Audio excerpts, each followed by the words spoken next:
if your standard is excellence and their standard is barely enough, you're not going to be able to hang. Like, it's kind of like an eagle hanging with a turkey. Like, are you both birds? Yeah, but you do different things. That's all right. You're at different heights. We're going to leave that there. Hey, what's going on, y'all? I hope life is good. And if it ain't, I hope it gets better.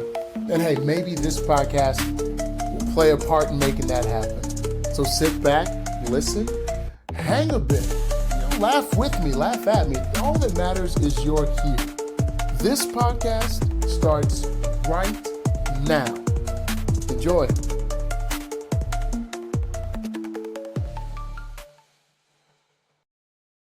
Hey, what's going on, guys? My name is Blaze. I'm somebody's dad, just figuring it out. That's the name of this podcast. And I appreciate the fact that you're even listening to this podcast, because I got a pretty good feeling you got tons of stuff to do today or this morning or later tonight or whenever you're listening to this, however you're listening to this. But understand, I appreciate it. Now, I know that you only have 24 hours in a day. So I'm going to make sure I make the best use of your time and make you actually glad that you tuned in. So let's go ahead, for the sake of time, and get one thing straight right out the gate. I'm going to be general on most things, might get specific on a few, but regardless of what I say, I ain't no guru boo-boo. You help me and I help you. And then at the end of the day, if we're a little bit better versions of ourselves, which I believe we can be, I'm going to call that a W. Guys, I got the job. I got the job.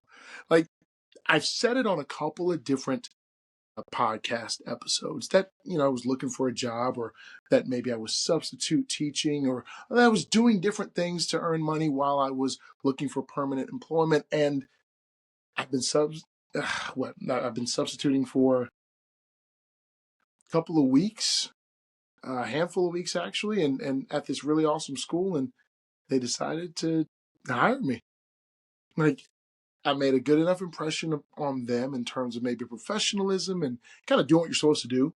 And then being able to command a space with kids. And then the kids like me, so that's always a bonus, right? So when the kids are going back and telling their teacher how cool Coach Blaze is, I mean, that doesn't hurt.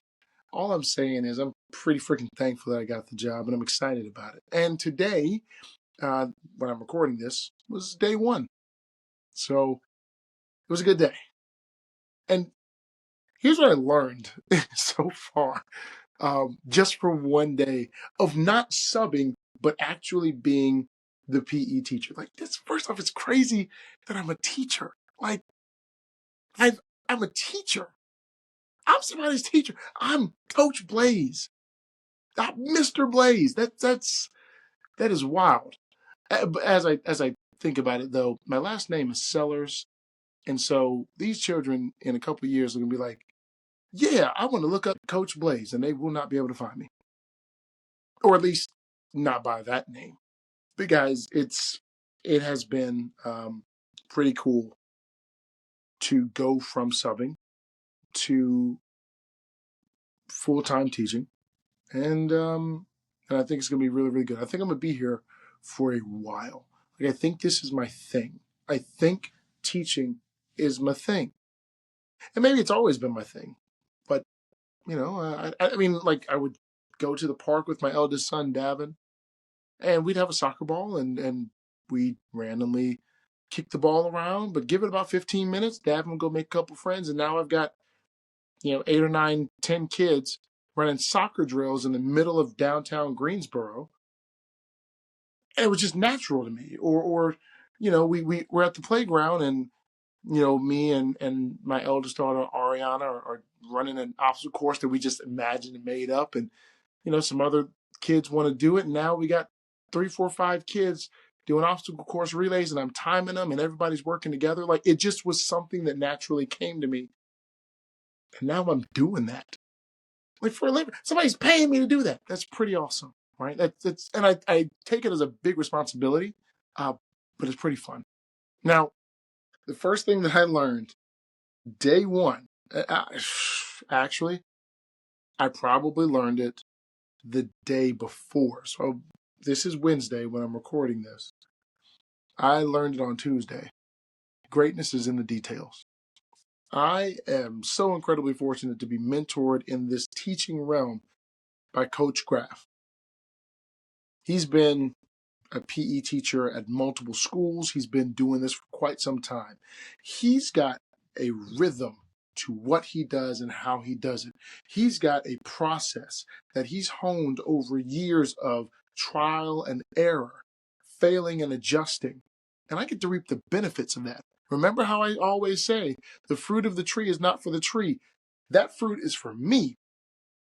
All those years where he planted roots and he watered himself, where he, put himself in the best position to gain knowledge to move himself forward, I get to benefit from all those years of wisdom. And one of the things that I saw was that he is meticulous with the details, not unlike an Unai Emery, who's the manager of my favorite soccer team, Aston Villa. Detail oriented.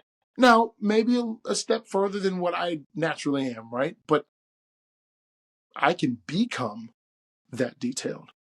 Why? Because if I see that he's great at what he does and he takes what he does seriously, now this is not a game to him. This is not I get to play around with these kids for 45 minutes. There is a purpose to what we're doing. Yeah, we're playing games, but you're going to know something afterward. Like you're going to pass these physical tests that we have to do. You're going to actually be able to progress in being able to do certain skills. When you got somebody around you like that, whose standard is excellence, one of two things are going to happen. Either you going to ride that wave right onto excellence personally, or the wave is going to crush you because he's not going to drop his standard of excellence. And I got a pretty good feeling that if you hang around folks who are excellent, you are either going to become excellent or you are going to be so put off and offended by their standard, you won't be able to hang around them. And that's likely why some folks don't have friends that they might have had 5-10 years ago. If you're growing and changing and becoming better, there's a pretty good chance that the people around you are going to change. Not necessarily because they're bad people, but if they're not growing and changing as well, chances are they're probably not going to be in your circle for that much longer. You can love on them from a distance, but it's just, if your standard is excellence and their standard is barely enough, you're not going to be able to hang. Like, it's kind of like an eagle hanging with a turkey. Like, are you both birds? Yeah, but you do different things. That's all right. Yeah, different heights. We're going to leave that there. I have now become fairly detailed in terms of how I approach the classroom. And you're like, well, Blaze, you only had one day. What do you mean how you approach the classroom? Well, who said that you have to wait 2 years to pick up on habits that are excellent and implement them? Oh, no. I immediately started making sure that I had the tools that he had. If he had a spreadsheet that broke something down, I want it. I want to give it to me so I can use it. Tell me how you use it. If there was a way that he prepared prior to him going into the classroom, okay, please show me that process. Like, well, what do you say when you walk into a classroom? Because they already know who you are. You've been here for 2 years, but what do you say to set expectations? Tell me. I want to know because I want to be excellent. I want those details because greatness is in the details. And dang it, why the heck would I not want to be great? These people, the administration, all the different parts of the hiring management of this school said, we like what you do. We believe in you. We want you on our team. I'm either going to be an asset or a liability to that team, and I'm doing my very best to make sure that I'm an asset, that I'm something that adds to what they're building. And hey, who knows? Maybe I'll be an integral part of how this program grows moving forward. And I'm excited about that possibility, but that ain't going to happen if I ignore the wisdom of someone who's already in front of me. I just don't find that to be smart. But hey, you do you, right? I'm going to do me. Actually, I'm going to do what he does, is what I'm going to do. And one of the other things that I learned on day one is we see ourselves too small. I really, really think we see ourselves too small. What do you mean, Blaze? Well, I knew that I had the ability to organize kids to do a thing, but for some reason, I did not necessarily believe, even after having done it, that I was the guy to organize these kids and be of benefit to these kids. And because I did not see myself as big as I actually am, as important as I actually am, as valuable as I actually am, I took the kids being excited about Mr. Blaze as, well, they're just excited about the sub, Mr. Blaze. If I'm here every single day, they're not going to get excited about me. Why would you even think that? Why would you think that way? Well, it's probably because you see yourself too small. And hey, it is not bad to have a realistic understanding of where you are. That's fine. But just because you have a fairly realized understanding of who you currently are does not mean that you don't see that as smaller than, less than, not as valuable as. Because that was me. I'm thinking, well, these teachers are excited about me now. Yeah, when they hire me, though, I don't know how they're going to feel. Like, why does that thought come in? And I can tell you why. There are some of y'all right now who are about to step into something that's pretty awesome. Now, maybe there's some challenge that's going to come along with it, but you're stepping into an opportunity that could change your life. You're stepping into an opportunity that can change the course of your life, and you're excited to go in a different direction. There's something that can bring you joy that you're about to do, that you're about to move toward. There's something that's about to relieve a whole lot of stress and strain, and it's going to have an impact on you as a person. Maybe it's going to have a huge impact on your finances. Maybe it's going to have a huge impact on the amount of time you can devote to your family or that you can devote to other pursuits. Something really good is in front of you. But the reason, maybe among others, that you might be seeing yourself as small is because, and this is my belief, my personal belief ain't got to be yours, my personal belief, is there is an enemy, a force, if you will, that does not want to see you win. Because you winning impacts others in a positive way. And that enemy, that force, is not a fan of positive. Now, if we don't want to go that deep, because when I tell you I can dive into that, we can even keep it surface level and say, there is an old version of you that doesn't think enough about the current version of you to believe that this current version of you can step in to that awesome thing there. So in this weird way, who you were cannot even fathom who you're going to be, so it doesn't think much of who you are. That is tough to wrestle with. But really what you have to say to yourself is, who I am is good enough to have gotten this far and moved this close as I go through these open doors into this new thing. So who I was does not have a say in who I'm about to be. Here's the other thing I learned. You can't run from things that you need to be running towards. Like, good things or bad things, right? Some things you got to tackle. You might be running from a conversation that needs to be had, probably needed to be had 5 years ago, but you've been running from it, avoiding it. Stop. Stop running from it, run toward it. Take it head on. Avoiding it is not going to make it go away. And running toward it, you'd be shocked at how much courage and self-confidence you gain as you get closer to the thing that you are now running toward. It's weird that way. But if you continue to run away, two things are going to happen. One, that thing is always going to chase you. It's always going to chase you. And two, eventually you're going to start thinking less of yourself for running away from a thing that you know you need to confront. It's kind of like saying, I'm in a basketball game, 3 seconds on the clock. I'm going to take the shot. No, I'm going to pass. All right, next time, I'm going to take the shot. No, I'm going to pass. I've made this shot 100 times in practice, but I'm going to pass. I'm taking the shot this time. And you get opportunity after opportunity after opportunity to take the game-winning shot. And once you have decided I'm not going to take the shot enough times, you start doubting that you're capable of taking the shot.